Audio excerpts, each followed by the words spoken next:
તમને ઘર બાંધવા માટે સરકાર આપે છે રૂપિયા। જાણી લો કઈ છે આ યોજના અને કેટલા મળે છે રૂપિયા અને તમે પણ બનાવો તમારા સપનાનું ઘર। શું તમે જાણો છો કે ગુજરાત સરકાર તમને ઘર બાંધવા માટે આપે છે ખૂબ જ ઉપયોગી એવી સહાય। તમારે પોતાનું ઘર નથી અને ઘર બનાવવા ઈચ્છો છો તો તમારો પોતાનો પ્લોટ હોય તો સરકારી આ લાભ લઈને તમે મકાન બનાવી શકો છો।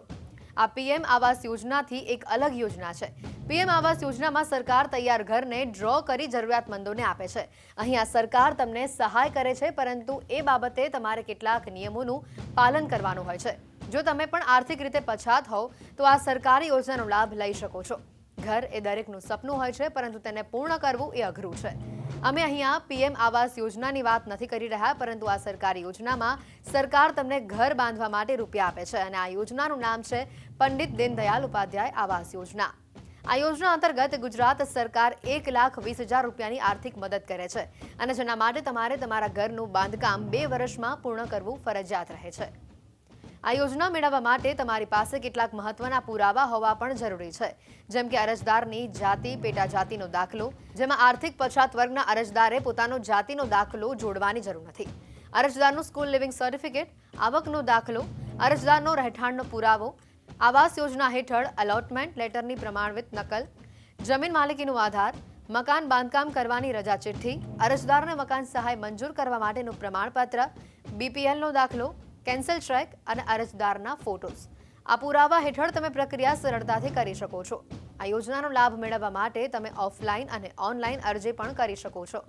ઓનલાઈન અરજી કરવા માટે તમારે esamajkalyan.gujarat.gov.in ઉપર જઈને પંડિત દીનદયાલ ઉપાધ્યાય આવાસ યોજના પર ક્લિક કરો અને તે બાદ જે ફોર્મ ખુલશે તેમાં જરૂરી દસ્તાવેજો અને પુરાવા તમારે અપલોડ કરવાના રહેશે। આ તમામ વિગતો રજૂ કર્યા બાદ તમે આ યોજનાનો લાભ મેળવી શકો છો। પણ એક વાત તમારે જાણવી જરૂરી છે કે આ લોનની રકમ તમને એક સાથે નહીં મળે। તમને આ રકમ 3 અલગ અલગ હપ્તામાં મળશે, જેમાં પ્રથમ વારમાં તમને 40,000, બીજા હપ્તામાં 60,000 અને છેલ્લે તમને 20,000 ચૂકવવામાં આવશે। સાથે જ જો તમારું મકાન અગાઉથી તૈયાર થયેલું છે તો તેને રિપેર કરવા માટે આ સહાય આપવામાં નથી આવતી। આ યોજના હેઠળ વાર્ષિક આવક 6 લાખ સુધીની જ હોવી જોઈએ। તમને ઘર બાંધવા માટે સરકાર આપે છે રૂપિયા। જાણી લો કઈ છે આ યોજના અને કેટલા મળે છે રૂપિયા અને તમે પણ બનાવો તમારા સપનાનું ઘર। શું તમે જાણો છો કે ગુજરાત સરકાર તમને ઘર બાંધવા માટે આપે છે ખૂબ જ ઉપયોગી એવી સહાય।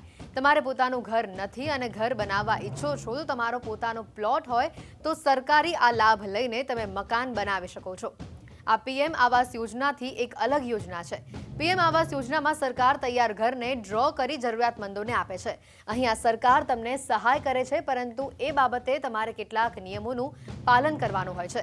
જો તમે પણ આર્થિક રીતે પછાત હોવ તો આ સરકારી યોજનાનો લાભ લઈ શકો છો। ઘર એ દરેકનું સપનું હોય છે, પરંતુ તેને પૂર્ણ કરવું એ અઘરું છે।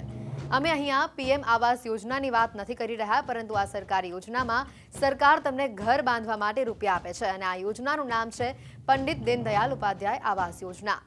આ યોજના અંતર્ગત ગુજરાત સરકાર 1,20,000 રૂપિયાની આર્થિક મદદ કરે છે અને જેના માટે તમારે તમારા ઘરનું બાંધકામ 2 વર્ષમાં પૂર્ણ કરવું ફરજિયાત રહે છે।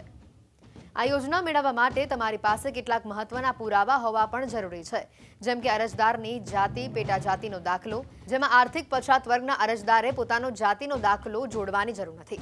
અરજદારનું સ્કૂલ લિવિંગ સર્ટિફિકેટ, આવકનો દાખલો, અરજદારનો રહેઠાણનો પુરાવો, આવાસ યોજના હેઠળ અલોટમેન્ટ લેટરની પ્રમાણિત નકલ, જમીન માલિકીનો આધાર, મકાન બાંધકામ કરવાની રજા ચિઠ્ઠી, અરજદારને મકાન સહાય મંજૂર કરવા માટેનું પ્રમાણપત્ર, બીપીએલનો દાખલો, કેન્સલ ચેક અને અરજદારના ફોટોસ।